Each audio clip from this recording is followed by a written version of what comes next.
درباره وان ایرشان دناوا سوریه دا تایبت ایرشن مقاومه اسلامی بسر برجواندین امریکا من میوانه که برز دکتر زارا صالح اکادمیسین لبریتانیا ددگل مدابیتن. دکتر ایوار باش تو بخیراتی بو کردستان 24 من بحث کرد دکتر کو جهمی آلیه که و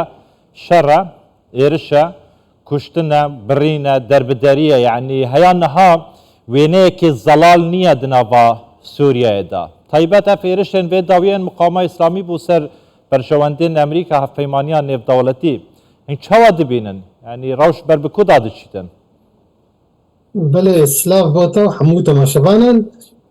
بگمان يعني بشتي حفتي هيبا اكتوبر يادها شري غزاي افش يعني اف وينياغون هاتا بحث كر دس بيكر يعني انها بينن هنكي برفراتر دبي لي دناف ني چارچويا او يعني برنسيبين شرطين باراستنج عليه هزين زلهزا يعني قال بيجي برا امريكا وايران دب تايبت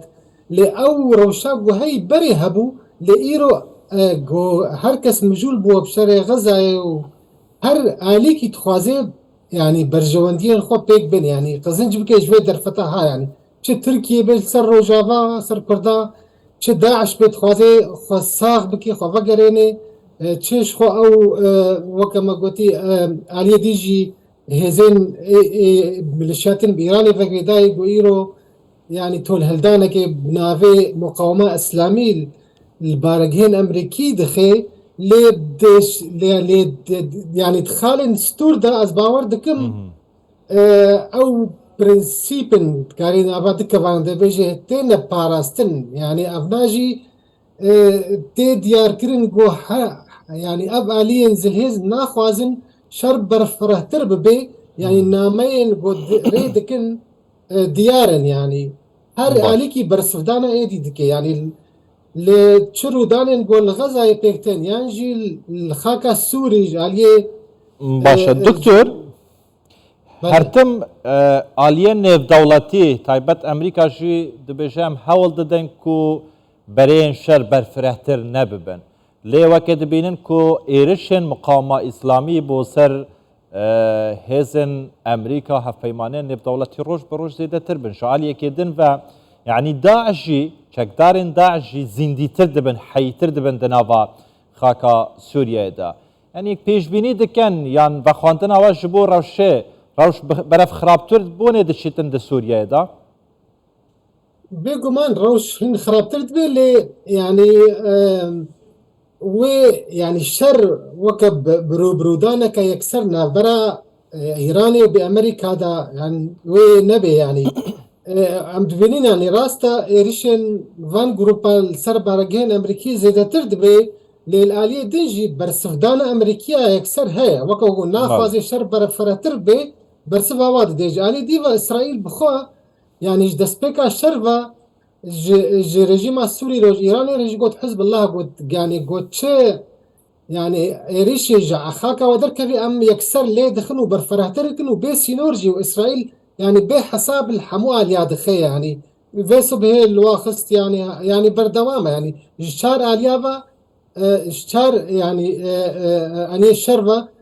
اسرائيل لي دخي يعني تكاري بيجي لهفكرنك نبرا اسرائيل وامريكا دهيا جبو برسفداني ليه يعني وكم برجي قلت يعني داعش سود جفا در فتاها باش دقري وخزندي دكي يعني زور باش دكتور يعني كواتا اف زيادتر 12 سالن كريزا سوريا بردوامه يعني ام كارين بيجين ددمن دهاتي دا سوريا وببا خال وببا بوينتا يك آلي كرنا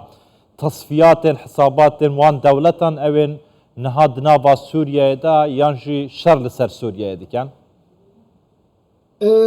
بيقومان يعني ايرو يعني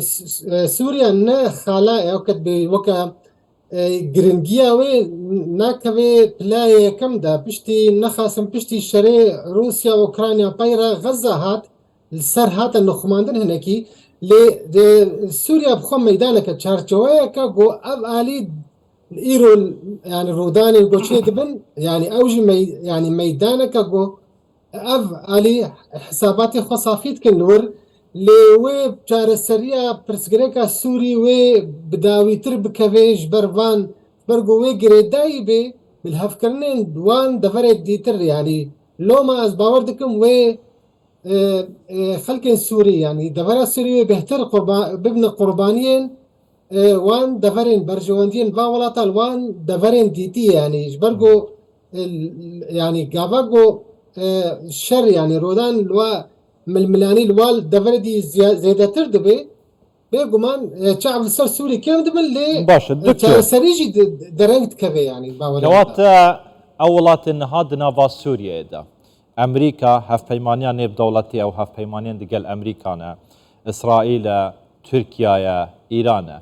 تەبایە وان وڵاتên din yên di nava netewên yekgirtî de naxwazin krîza Sûriye çareser bikin ji ber çê netewên yekgirtî wate cîhan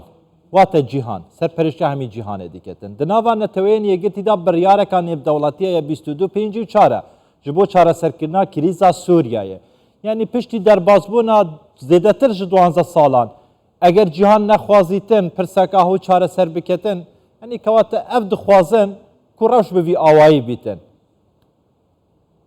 bêguman rasta yani çareserkirina pirsgirêka Sûrî yani krîza Sûrî girêdayî bilhevkirina welatên zilhêz ve ew berjewendiyên wa kengî pêk hatin li wê deverê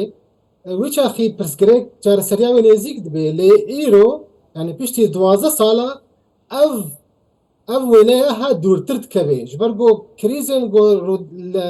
li Rusya Ukrayna derketin ya Xezayê ev nahiş digo yani pirsgirêka Sûrî perepaş bikeve wê ez bawer dikim wên bêhtir yani çareserî derengtir bikeve yani ev îro ev welatên ku berê nêzîkî hevbûn jî gelek xala de li ser xaka Sûrî îro dûrî hev dikevin yani em werine her du zilhêzin Rusya û Amerîka îro gelekî dûrî hev dikevin yani bi rastî reşbîniyek heye di roşa Sûrî de xelkên Sûrî yani dibine qurbaniyê vê şerê hena û Kurd jî nav wadin li wê deverê زۆر باشە دکتور وەکی te jî got çend direktir bikeve çend ev hevîre avê bikêşîtin lê xelkê sivîl xelkê bêdesthilat zêdetir dibe qurbanî spas دکتۆر Salih Zara ku li Brîtanyê gelme dabû her bişî دکتۆر